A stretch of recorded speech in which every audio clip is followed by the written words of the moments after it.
Morning Confessions.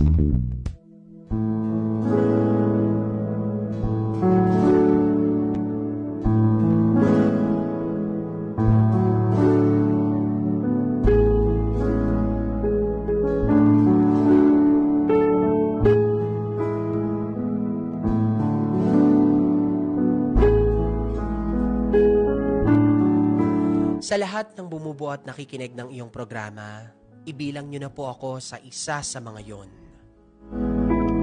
Paborito ko ang inyong programa dahil simula nang mapakinggan ko ito, ang dami kong napupulot na aral. Mula sa comment ng mga listeners at mula na rin po sa inyo. I'm now 26 years old. Mula po ako dito sa may Bataan. Naglakas po ako ng loob para ihingi ng advice ang problema ko.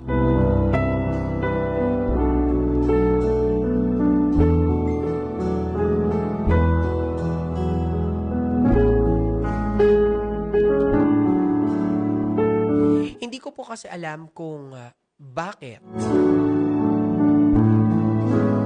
hirap ako. Dahil hindi ko po mahanap ang aking pagkatao.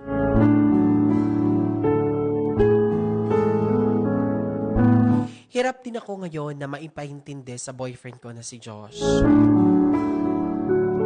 Kung bakit hindi ko kaya.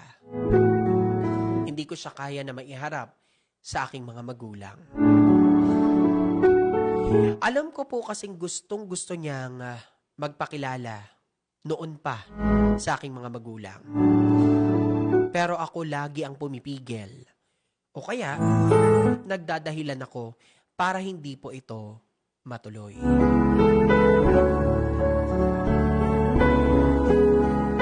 Sa totoo lang, Yuri, we've been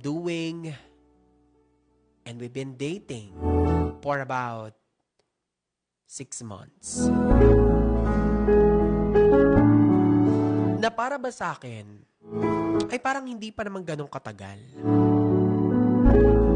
At kung tatanungin niyo po ako, Yuri, kung bakit ganito po ang thinking ko ngayon, ay nanggagaling po kasi ako sa long-term relationship. Sa inabahaba tinagal ng aming relationship, hindi ko inakala na maghiwalay lang din pala kami sa huli. Sa 6 years namin na pagsasama, going 7 years,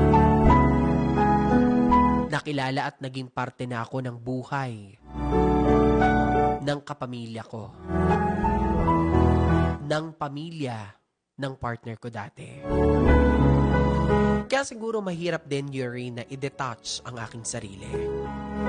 Sumulat po ako sa inyong programa para humingi ng advice kung valid pa po ba ang ginagawa ko kay Josh na hindi ko siya pinapakilala sa aking mga magulang.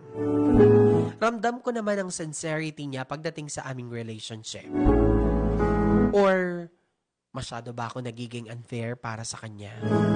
Palagay ko kasi, Yuri, masyado pang maaga para ipakilala ko siya sa aking mga magulang. Ayoko kasi, Yuri, na magsisi sa huli na ipapakilala ko siya tapos mawawala lang din. Pagpayuhan niyo po ako sa kung ano ang dapat kong gawin. Lubos na gumagalang at nagpapasalamat, Regine. At ito po ang aking Morning Confession.